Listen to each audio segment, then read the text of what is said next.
Hi, I'm going to tell you about when I went to school and I transferred to a bunch of different schools. Some schools were cool and some were not so cool, but I'm going to tell you about when I grew up. I was homeschooled and my mom taught me, and my mom was my teacher, and I learned so much and we're really connected. And if I didn't know, I could just ask my mom, but my mom's signing was kind of lousy.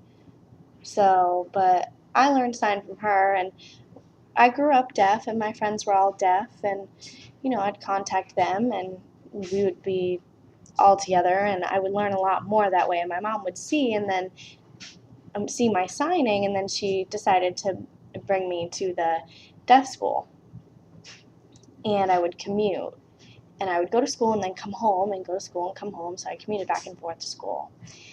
And when I got into the seventh grade,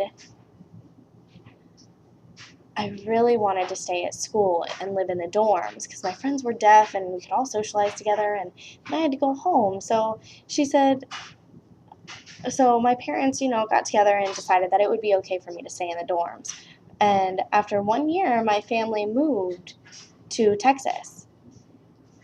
And that was definitely not near the school. It was near a hearing school. So I went to I went to a mainstream school after that, and I had an interpreter, and there weren't a whole lot of deaf kids, and it was all right. It was a good grade. I got good grades. I got A's and B's, and for 8th, ninth, and 10th grade, and then in 11th grade, my dad got a new job. So he asked me if I wanted to go to a new school, and I was kind of undecided. And I was almost a senior, and I didn't really want to leave my school. I'd been there for a while, and so I followed him instead. And my parents lived in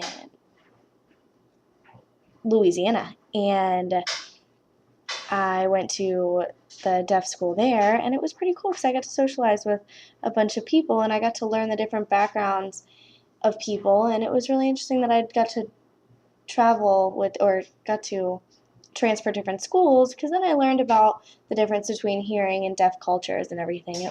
It really interests me. I think it was a good experience.